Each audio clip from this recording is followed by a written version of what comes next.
আসসালামু আলাইকুম। আশা করি তোমরা সবাই অনেক অনেক ভালো আছো। কয়েকদিন ধরে রিকোয়েস্ট করছো সবাই অ্যাডমিশন টেস্টের রুটিনটা আমরা কিভাবে করব। সো আমি ওভারঅল একটা গাইডলাইন দেওয়ার ট্রাই করব, যেখানে 45 ডেজের মধ্যে তুমি তোমার যে অ্যাডমিশন টেস্টের পুরো প্রিপারেশন সেটা তুমি শেষ করতে পারবে। আর একটা কথা বলে নেই, এখন আমি কিছু আজাইরা পেছাল যেটাকে বলে সেগুলো বলবো।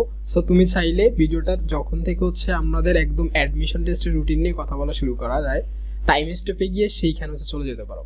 সো আমি আমার জিনিসগুলো নিয়ে বলার জন্য মেইন উদ্দেশ্যটা হলো এটাই, এই অ্যাডমিশন টেস্টের সময় অনেকগুলো মানুষ অনেক হতাশ থাকে।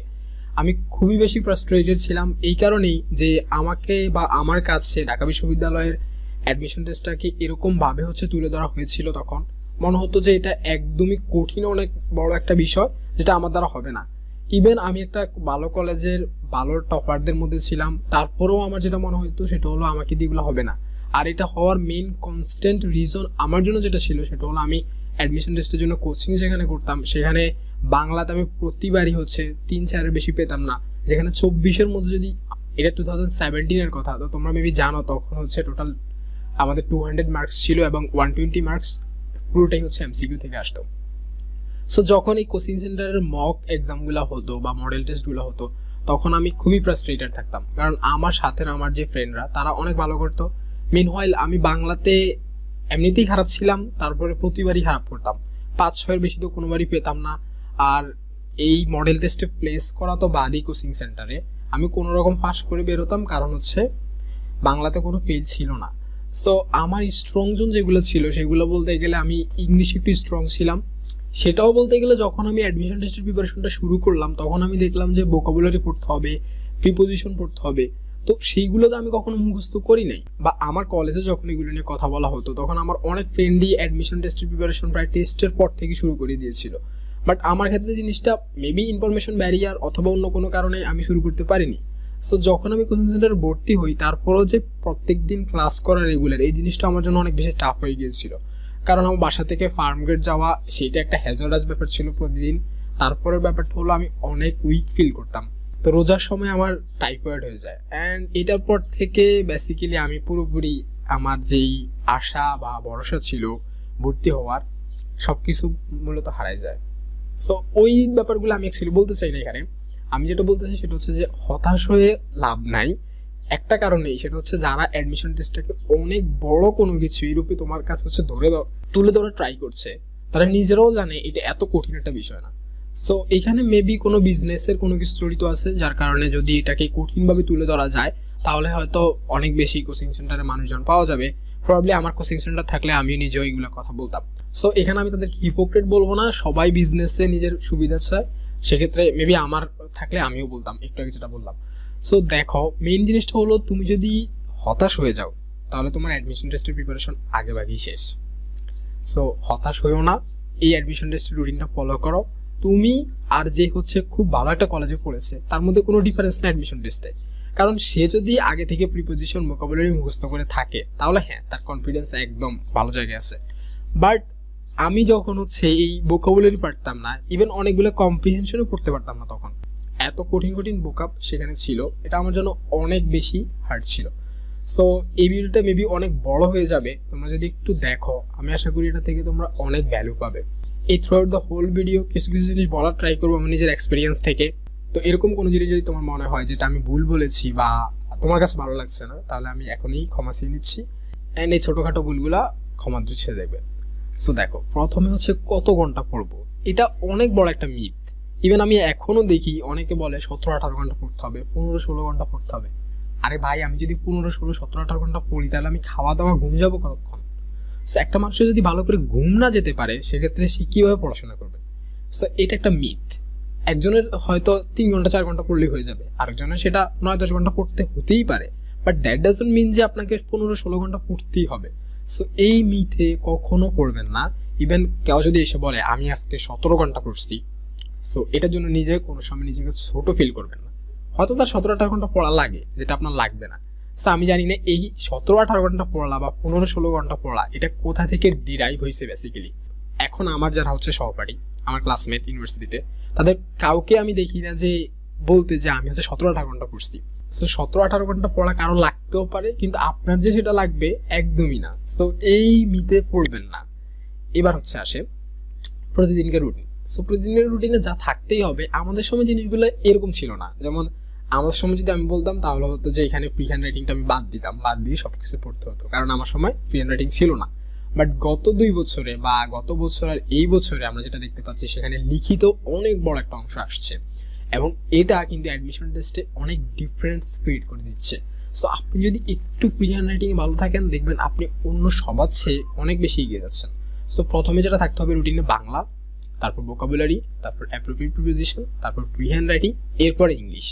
এখন তাহলে vocabulary, appropriate preposition, free hand writing এগুলো কি ইংলিশের মধ্যে? না, অবশ্যই এগুলো ইংলিশের মধ্যে, বাট আমি এটা আলাদা করে রেখেছি, কারণ ইংলিশ বলতে আমরা আলাদা আলাদা যে টপিকগুলো আছে সেগুলোর কথা বলছি।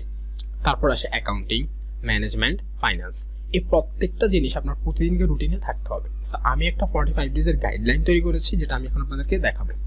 সো দেখেন, প্রতিদিন আপনাকে টোটাল 6 আওয়ার্স অ্যাটলিস্ট দিতে হবে। সো এইটা হয়তো 6 আওয়ার্স দিতে হতো না যদি আপনি আগে থেকে হচ্ছে, আমি আশা করি সবারই একটু একটু শেষ, সবারই। সো এই 45 ডেজের আমি এমনভাবে প্ল্যানটা সাজাচ্ছি যে কেউ একদম প্রিপারেশন নেয়ই নাই। সো আপনি যদি অলরেডি প্রিপারেশন নিতে থাকেন তাহলে আপনি অলরেডি অনেক এগিয়ে আছেন, এটা নিয়ে টেনশন করতে হবে না। সো টোটাল 6 আওয়ার্স হচ্ছে মিনিমাম দিতে হবে। সো মিনিমাম টাইমটা দেওয়ার ক্ষেত্রে আপনাকে যেটা করতে হবে, সকাল 6টা, এটা থেকে 10 সেকেন্ড বা 10 মিনিটও কাইন্ডলি দেরি করা যাবে না। সো সকাল 6টা থেকে প্রিপারেশনটা শুরু করবেন। এটা আগে থেকে শুরু করতে পারলে আরও ভালো, বাট ঘুমটা অনেক বেশি ইম্পর্টেন্ট। সো মেক শিওর আপনি 7 ঘন্টা ঘুমাচ্ছেন। তুমি বলে ফেলছি বারবার। সো 7 ঘন্টা হচ্ছে ঘুমাচ্ছেন বা ঘুমাচ্ছ, এটা হচ্ছে একদম এনশিওর করবা। এবং 6টা বাজে ঘুম থেকে উঠে প্রার্থনা এবং আদার্স যে কাজ আছে সেগুলো করে তারপর হচ্ছে সকাল 6টা বাজে পড়া শুরু করবে। এই 6টা বাজের পড়াটাকে তুমি হচ্ছে 4 ভাগে ভাগ করবে। 6টা থেকে সেটা 8টা হতে পারে, অথবা 6টা থেকে সেটা তোমার যদি একটু টাইম বেশি লাগে সেক্ষেত্রে 9টা পর্যন্ত নিতে পারো। সো সকাল 6টা থেকে 8টা পর্যন্ত যদি আমি ধরি, ভোকাবুলারি তুমি প্রতিদিন 25টা করে ভোকাবুলারি পড়বে, প্রতিদিন 25টা করে। এটার জন্য আমাদের টেক্সট রেকমেন্ডেশন আমরা অলরেডি করেছি, অ্যান্ড্রয়েড বইটা, যেটা প্যারাগন পাবলিকেশনসের, আর অ্যাপ্রোপ্রিয়েট প্রিপোজিশন পড়বে সেখান থেকেই। ডেইলি 30টা করে পড়া ট্রাই করো। আর আমি ট্রাই করছি অ্যাপ্রোপ্রিয়েট প্রিপোজিশনের একটা শিট কালেক্ট করা, যদি সেটা কালেক্ট করতে পারি তাহলে হচ্ছে সেখানে অনেক কম আছে, সেগুলো আমি দেওয়ার ট্রাই করবো। এবার আসি ফ্রি হ্যান্ড রাইটিংয়ে। ফ্রি হ্যান্ড রাইটিং বলতে তুমি হচ্ছে প্রতিদিন যে কোনো একটা বিষয়ের উপর লেখা ট্রাই করবে। আদার টপিক মানে হচ্ছে ধরো গ্রামার এবং অন্যান্য যে টপিকগুলো আছে সেগুলো নিয়ে কথা বলা। সো এটাতে তুমি সবচেয়ে বেশি ইম্পর্টেন্স দিব হচ্ছে ট্রান্সলেশনে। তো সকাল 6টা বাজে ঘুম থেকে উঠে ভোকাবুলারি পড়তে হবে, প্রিপোজিশন পড়তে হবে, ফ্রি হ্যান্ড রাইটিং লিখতে হবে, এবং তোমাকে আদার টপিকস নিয়ে পড়তে হবে। আর আদার টপিকস এবং ফ্রি হ্যান্ড রাইটিংয়ের জন্য আমি সাজেস্ট করবো টেক্সট রেকমেন্ডেড, প্যারাগন রিটেন অথবা স্কলার্স রিটেন। এই বই দুইটাই তুমি হচ্ছে অরোরা বুকসে পেয়ে যাবে, যারা এই ভিডিওটি হচ্ছে স্পন্সর করেছে। তো তাদের কাছে তুমি যে কোনো বই পাবে এবং সবচেয়ে কম দামে পাবে। অ্যাটলিস্ট বাজার থেকে বা অন্যান্য অনলাইন বুক শপগুলো থেকে তারা অনেক কম দামে রাখা ট্রাই করবে, এবং তারা হোম ডেলিভারিও করে থাকে। So don't get worry about that. I hope তোমরা অনেক ভালো সার্ভিস পাবে। এবার আসো কি পড়বে। সো অলরেডি বলেছি 25টা ভোকাবুলারি, 30টা appropriate preposition, write on any topic. আর তারপর হচ্ছে আমাদের গ্রামার লেসনগুলো ফলো করতে পারো। আমরা 12টা লেসনের মাধ্যমে এই পুরো গ্রামারটা শেষ করার ট্রাই করব। এবং তোমরা আই বাটনে গিয়ে এই প্লে লিস্টটি থেকে ভিডিওগুলো দেখা শুরু করতে পারো। একটা লেসনে তুমি 3 দিন টাইম দিবে। অর্থাৎ তুমি আজকে ভিডিওটা দেখেছো, দেখার পরে পরবর্তী 3 দিন তুমি এই প্র্যাকটিসগুলো তোমার যেই অ্যান্ড্রয়েড বই আছে সেটা থেকে প্র্যাকটিসগুলো করবে। এটা করলেই আই হোপ তোমার ইংলিশে প্রিপারেশন একদমই শেষ হয়ে যাবে। এবং এই ফলো আওয়ার গ্রামার লেসনের পাশাপাশি তোমাকে প্যারাগন অথবা স্কলার্সের রিটার্ন বইটা থাকবে, সেটা থেকে তুমি ট্রান্সলেশন এবং আদার্স রিটেনের যে টপিকগুলো সেগুলো তুমি পড়ে নিবে, তাহলে তুমি অনেক এগিয়ে থাকবে। এবার আসো বাংলাতে। এটা আমার জন্য অনেক বড় একটা প্যারার বিষয় ছিল। ইভেন আমি এখন তোমাদেরকে বলছি, আমি নিজেও হচ্ছে বাংলা সেকেন্ড পেপার পড়তাম না, খুবই কম পড়তাম। বাংলা ফার্স্ট পেপার পড়তাম, হ্যাঁ, কারণ এসএসসিতে এটা ছিল, সেই জন্য আমার পড়া লাগছে। আর সরোবর বইটাতে, জাহিদ ভাইয়ের বইটাতে ভাই অনেক সুন্দর করে সবকিছু জিনিস একদম ছোট ছোট করে লিখছে। আর আমি অনেক পড়া দেখলে এমনিতেও পড়তে পারতাম না। সো এই বইটা আমাকে অনেক হেল্প করেছে। সকাল 9টা থেকে তুমি হচ্ছে বাংলা পড়া শুরু করবে। বাংলা পড়ার মধ্যে তোমাকে মূল পার্টে সবচেয়ে বেশি ইম্পর্টেন্স দিতে হবে, যেটাকে আমরা কনসেপ্ট বলি। সো তুমি যদি এখন নিজে আবার বই পড়ে খুঁটিনাটি এগুলো হচ্ছে বের করতে যাও, তাহলে তোমার জন্য অনেক প্যারা হয়ে যাবে। সো আমি যেটা বলবো সেটা হলো প্যারাগনের সরোবর বইটা। আমরা অলরেডি বুক লিস্ট যখন সাজেস্ট করেছিলাম তখন হচ্ছে এগুলো নিয়ে কথা বলেছি। সো এই বইটা তুমি পড়বে। এই বইটাতে খুবই সুন্দর এবং একদম যে ইনফরমেশনগুলো লাগে শুধু সেগুলোই দেওয়া আছে। এবার আসে পার্টের শেষে সমাধান। ওই পার্টটা যেটা তুমি পড়বে সেটা শেষে সমাধানটাও তুমি দেখে ফেলবে। সো এই জিনিসগুলো যে প্র্যাকটিসগুলো থাকবে সেগুলো অবশ্যই করবে। তারপর আসে free hand writing. Free hand writing বলতে বাংলাতে তুমি যে কোনো বিষয় নিয়ে হচ্ছে লেখার যে একটা মাধুর্যতা, এটা হচ্ছে নিজের মধ্যে আনার ট্রাই করবে। যে কোনো বিষয় নিয়ে বাংলা লেখা ট্রাই করবে এবং লেখাটা যেন খুবই সুন্দর হয়, প্রাণবন্ত হয়। সো এবার আসো বাংলা প্রথম পত্র কিভাবে পড়বে। বাংলা প্রথম পত্রের গদ্য হচ্ছে 12টা 12 দিন, পদ্য 12টা 12 দিনে পড়বে এবং সহপাঠ 2টা 4 দিনে পড়বে। একটু সময় নিয়ে মুখস্থ করবে। আমি জানি এই বিষয়গুলো মুখস্থ করা তোমার জন্য একটু ইজি হবে, কারণ হচ্ছে এই জিনিসগুলো তোমরা এসএসসিতে পড়েছো। সো গদ্যটা, পদ্য এবং সহপাঠে যে সাহিত্য পাঠে যে জিনিসগুলো, এগুলো একটু সময় নিয়ে মুখস্থ করে পড়বে। আর এমসিকিউতে সবগুলো অপশন অবশ্যই পড়বে, শুধুমাত্র সঠিক উত্তর যেটা সেটাই দেখবে না। তুমি প্র্যাকটিস যখন করতে যাবে তখন সবগুলো জিনিস পড়বে। পড়লে তো যদি তোমার মনে হয় আচ্ছা এইটা বা এইটা আনসার হইতে পারে, সো এইরকম কনফিউশন যখন ক্রিয়েট হবে, মেক শিওর তখন হচ্ছে তুমি সবগুলো অপশন দেখো সুন্দর মতো।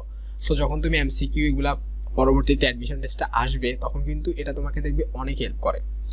আচ্ছা, এটা তো গেল 12 12 4, তো টোটাল হচ্ছে তোমার ধরো 12 12 24, 24 আর 4 28 দিন। এই 28 দিনেই কিন্তু তোমার মোটামুটি বাংলা ফার্স্ট পেপার শেষ হয়ে যাবে। এরপরে তোমাকে যেটা করতে হবে সেটা হলো বাকি দিনগুলোতে কঠিন অধ্যায়গুলো তুমি বারবার পড়বে, যেমন গদ্য পদ্য সহপাঠের যে জিনিসগুলো তোমার মনে থাকছে না সেই জিনিসগুলো পড়ার ট্রাই করবে। এবার আসো বাংলা সেকেন্ড পেপারে। সো বাংলা সেকেন্ড পেপারে আমরা অলরেডি এটা নিয়ে ডিটেলসে কথা বলেছি। বাংলা সেকেন্ড পেপারে আমি খুবই কম পেয়েছিলাম। সো বেসিক্যালি এই জন্য আমি সবাইকে বলি এটা যে বাংলা সেকেন্ড পেপারে একটু হার্ডওয়ার্ক করার জন্য, কারণ বাংলা সেকেন্ড পেপার অনেক বড় একটা জিনিস যেখানে তোমার ইউনিভার্সিটি অ্যাডমিশন টেস্টে তোমার পজিশন অনেক এগিয়ে যেতে পারে এবং অনেক দূরে চলে যেতে পারে। সো এখানে শব্দভিত্তিক পাঠে সবচেয়ে বেশি ইম্পর্টেন্স দিবে।